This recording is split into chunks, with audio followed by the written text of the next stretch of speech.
দ্বিতীয় পিতর 2 অধ্যায় 20-21 পদে কিছু কথা লেখা আছে যেগুলো দেখে অনেকে বলতে চায় যে বাইবেল এইটা শিক্ষা দিচ্ছে যে পরিত্রাণ পাওয়ার পর পরিত্রাণ হারিয়ে যেতে পারে। এবং এই বিষয়টি আলোচনা করব যে এখানে ঠিক বাইবেল কি বলতে চায়। এখানে লেখা হয়েছে, কারণ আমাদের প্রভু ও ত্রাণকর্তা যীশুখ্রিস্টের তত্ত্বজ্ঞানে সংসারের অসুচি বিষয়সমূহ এড়াইবার পর যদি তাহারা পুনরায় তাহাতে পাশবদ্ধ হইয়া পরাভূত হয়, তবে তাহাদের প্রথম দশা অপেক্ষা শেষ দশা আরো মন্দ হইয়া পড়ে। কেননা ধার্মিকতার পথ জানিয়া তাহাদের কাছে সমর্পিত পবিত্র আজ্ঞা হইতে সরিয়ে যাওয়া অপেক্ষা বরং সেই পথ অজ্ঞাত থাকা তাহাদের পক্ষে আরো ভালো ছিল।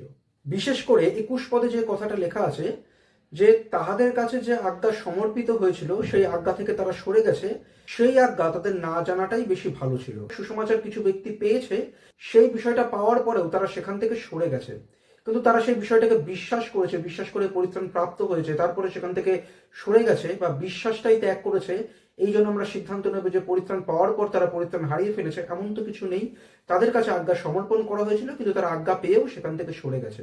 এবং যোহন লিখিত সুসমাচারে লেখা আছে যে জ্যোতি বা ঈশ্বরের আলো তাদের কাছে এসছিল, কিন্তু তারা সেই জ্যোতি বা আলো গ্রহণ করলো না। অর্থাৎ জ্যোতি বা আলো বা ঈশ্বর বিষয়ক সুসমাচার অনেকের কাছেই আসতে পারে, কিন্তু যতজনের কাছে সেই আলো গিয়ে পৌঁছাবে, যতজনের কাছে সুসমাচার গিয়ে পৌঁছাবে, তারা যে সেটাকে গ্রহণ করবে তা কিন্তু বাইবেল বলে না। অনেকে গ্রহণ করবে, করে পরিত্রাণ প্রাপ্ত হবে বিশ্বাস করে, অনেকে সেই বাক্যটাকে, সেই সুসমাচারটাকে গ্রহণ করবে না। এটাও তো বাক্য বলে, যেটা যোহনে লেখা যে জ্যোতি এসেছিল কিন্তু তারা সেটা গ্রহণ করলো না।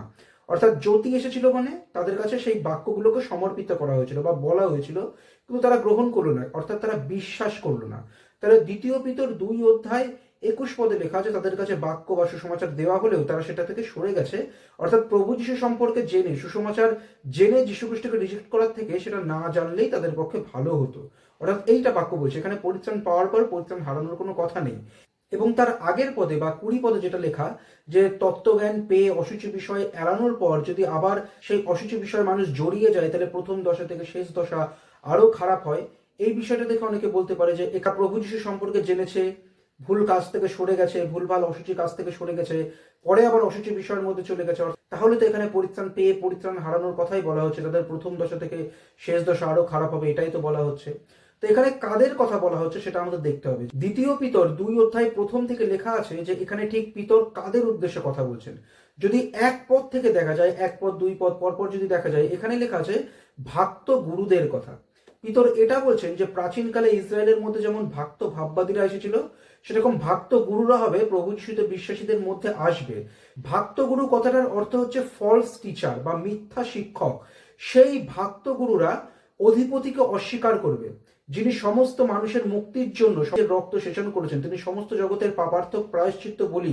যতজন প্রভু যিশুতে বিশ্বাসী হচ্ছে তারাই সেই সুবিধাটা বা সেই পরিত্রাণ পাচ্ছে, কিন্তু তিনি প্রত্যেকের জন্য প্রাণ দিলেও যারা বিশ্বাসী হচ্ছে না তারা সেই পরিত্রাণ পাচ্ছে না, এটা বাইবেল বলে। তো এখানে লেখা আছে তারা সেই অধিপতিকে অস্বীকার করবে, সেই ভক্ত গুরুরা যিনি মানুষকে ক্রয় করেছেন রক্ত দিয়ে, সেই অধিপতিকেই অস্বীকার করবে, অর্থাৎ যীশু খ্রিস্টকে অস্বীকার করবে। তাদেরকে বলা হচ্ছে ভক্ত গুরু বা ফলস টিচার। এমনকি লেখা যে তারা কল্পিত বাক্য দ্বারা অর্থ লাভ করার চেষ্টা করে।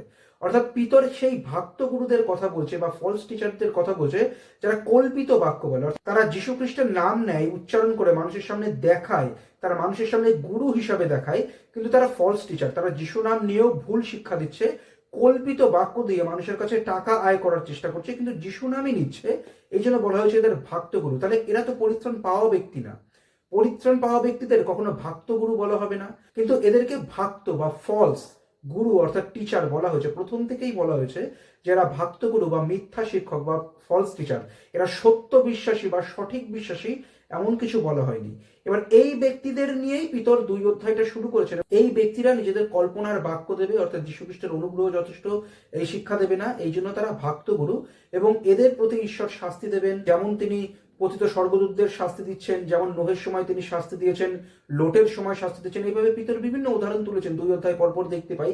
এবং এই ব্যক্তিদের যারা ভক্ত গুরু, যারা ফলস টিচার, যারা ভুল শিক্ষা দিচ্ছে, তাদের সম্পর্কে 2 অধ্যায় যদি আমরা পুরো পড়ি, অনেক কিছুই লেখা যায়, তারা এমন তারা এমন। সেই কথা বলতে গিয়েই শেষে তিনি বলেছেন যে তারা প্রভু যীশু বিষয়ক তত্ত্বজ্ঞান জেনেছে, হয়তো সত্য সুসমাচার শুনেছে, এবং তারা শুনে ভুল বিষয়টাকেই প্রচার করছে, ভুল বিশ্বাসেই রয়েছে, কিন্তু নিজেদেরকে অন্যদের সামনে পবিত্র দেখাচ্ছে। তারা হয়তো বিভিন্ন পাপ কাজে লিপ্ত হচ্ছে না, তারা প্রভু যিশুর নাম যেহেতু নিয়েছে, অন্যদের সামনে নিজেদেরকে গুরু হিসাবে দেখাচ্ছে, তারা বিভিন্ন রকম পাপে জড়িত, এটা তারা সহজে দেখাতে চাইবে না। তারা দেখাবে যে তারা বিভিন্নভাবে ভালো আছে, ভালোভাবে জীবনযাপন করছে, কিন্তু ভুলভাল শিক্ষা দিচ্ছে। তো এমন ব্যক্তিরা সেই ভালো জীবনযাপনে বেশি দিন টিকেও থাকতে পারে না, কারণ তাদের মধ্যে পবিত্র আত্মা নেই। সত্য সুসমাচারে বিশ্বাস না করলে পবিত্র আত্মা থাকে না।